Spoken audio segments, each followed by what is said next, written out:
साथ संगत जी, मेरे चैनल पर आपका बहुत बहुत स्वागत है। साथ संगत जी, आज जो कहानी मैं आपको सुनाने जा रही हूँ, उससे आपको जीवन में आगे बढ़ने में बहुत मदद मिलेगी और आपका जीवन ही बदल जाएगा। अगर आप अपने जीवन में हार मान चुके हो और ये सोचते हो कि अब मैं जीवन में कुछ नहीं कर सकता, तो ये प्रेरणादायक कहानी आपके लिए है। इस कहानी से आपको पता चलेगा कि जीवन में जब हमारे पास कुछ नहीं रहता, हम मोहताज हो जाते हैं और हम ये सोचने लगते हैं कि अब हमारे परिवार का क्या होगा, कैसे हमारा गुजारा होगा। अगर आप ये सब कुछ जानना चाहते हैं तो कृपया वीडियो को अंत तक जरूर सुने, क्योंकि इस वीडियो की शिक्षा भी बहुत महत्वपूर्ण है। चलो दोस्तों, अब शुरू करते हैं। प्राचीन समय की बात है। एक गुरु और शिष्य जंगल से होते हुए अपने गांव जा रहे थे। चलते चलते शाम हो गई और अंधेरा भी होने लगा था। शिष्य ने अपने गुरु से कहा, गुरु जी, रात होने वाली है और आगे भयानक जंगल है जहाँ खतरनाक जंगली जानवर है। अगर आप कहे तो आज की रात यही आसपास के किसी गांव में गुजार ले। गुरु को शिष्य की बात ठीक लगी। गुरु ने शिष्य को कहा, मैं यही पेड़ के नीचे आराम करता हूँ, तुम आसपास किसी के घर में रुकने का इंतजाम करो। शिष्य गुरु की आज्ञा मानकर रात को रुकने के लिए आसपास के घरों में पूछने के लिए चला गया। शिष्य ने एक घर का दरवाजा ठकठकाया। उस घर से एक गरीब आदमी बाहर आया तो शिष्य ने कहा, हम अपने गांव जा रहे थे, लेकिन काफी रात होने के वजह से हमने इसी गांव में रुकने को सोचा। क्या हम आज रात आपके यहाँ रुक सकते हैं? मेरे साथ मेरे गुरु जी भी है। गरीब आदमी ने कहा, हाँ क्यों नहीं, आप दोनों अंदर आ जाइए। अब जैसे ही गुरु जी और शिष्य अंदर गए तो उन्होंने देखा कि उस आदमी के घर में बहुत ज्यादा गरीबी थी। उसके घर में सोने के लिए चारपाई तक नहीं थी। गुरुजी ने उससे पूछा, आप काम क्या करते हो? वो गरीब आदमी बोला, मेरे पास बहुत सारी जमीन है। तो गुरुजी ने कहा, अगर तुम्हारे पास बहुत सारी जमीन है तो इस तरह गरीबी में दिन क्यों गुजार रहे हो? वो आदमी बोला, वो जमीन किसी काम की नहीं है।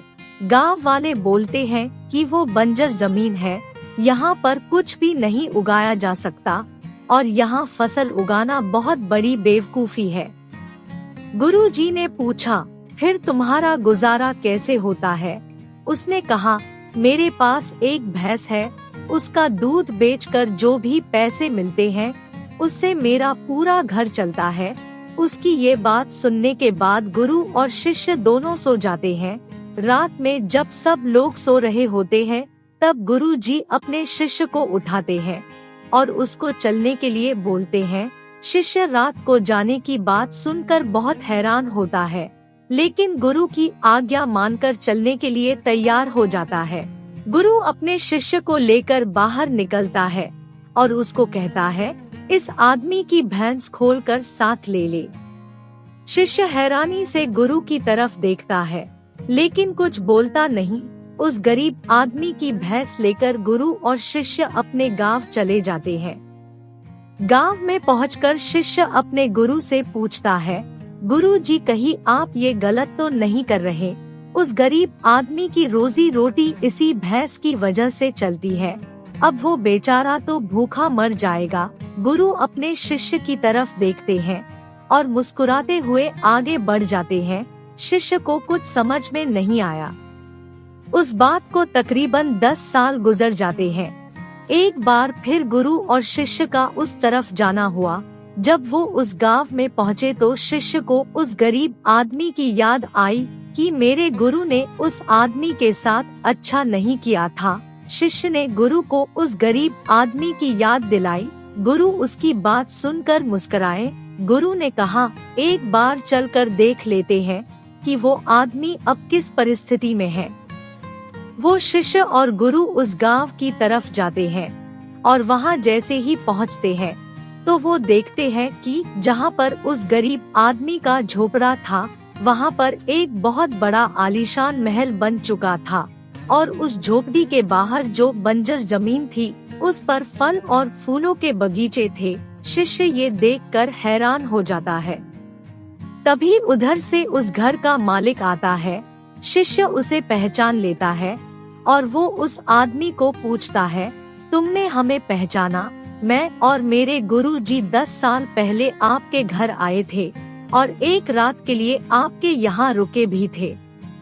वो आदमी उनको पहचान लेता है और कहता है कि उस रात में आप कहाँ चले गए थे, और उस रात को मेरी भैंस भी कहीं चली गई थी या कोई चोर ले गया था। भैंस को ना देखकर तो मैं बहुत घबरा गया, क्योंकि उसी भैंस से तो हमारा गुजारा होता था। मुझे तो ऐसा लगा मेरी जिंदगी ही खत्म हो गई। मुझे कुछ भी समझ नहीं आ रहा था कि मैं क्या करूं। मेरे पास कोई रास्ता नहीं था। तभी मैंने भगवान का नाम लेकर अपनी बंजर जमीन पर कड़ी मेहनत की और उसी मेहनत का नतीजा फसल निकल आई, और धीरे धीरे आगे बढ़ते हुए आज मेरी स्थिति ये है कि आज मैं इस गांव का सबसे बड़ा और सबसे अमीर आदमी बन चुका हूँ। पूरे गांव वाले मेरी इज्जत करते हैं। ये सुनने के बाद शिष्य की आंखों में अपने गुरु जी के लिए आंसू आ गए और उसे ये बात समझ आई कि गुरु ने ऐसा क्यों किया था। शिष्य गुरु के चरणों में गिर गया और रोने लगा। गुरु ने शिष्य को उठाकर अपने गले से लगा लिया और वो दोनों वापस अपने गांव की तरफ चल पड़े। साथ संगत जी, इस सुंदर कहानी से हमें ये शिक्षा मिलती है कि जब हमारे पास कुछ नहीं होता तो हम परमात्मा को बुरा भला कहने लगते हैं। हम ये भी कहते हैं कि परमात्मा ने हमारे साथ ही ऐसा क्यों किया। लेकिन दोस्तों, हमें एक बात हमेशा याद रखनी चाहिए कि अगर परमात्मा हमसे कुछ ले रहा है तो उसने न जाने हमारे लिए आगे कितना अच्छा सोच रखा है। हमें परमात्मा के ऊपर कभी भी शक नहीं करना चाहिए, बल्कि जो कुछ भी हो रहा है हमें ये सोचना चाहिए कि परमात्मा जो कुछ भी कर रहा है हमारे भले के लिए ही कर रहा है। साथ संगत जी, हमेशा एक बात याद रखना कि अंधेरे के बाद ही उजाला होता है।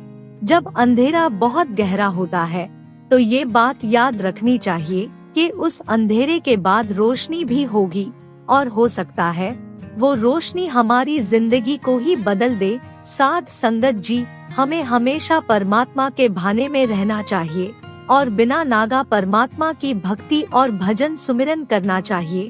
साथ संगत जी, अगर आपको ये कहानी अच्छी लगी तो कृपया लाइक, कमेंट और शेयर जरूर करें।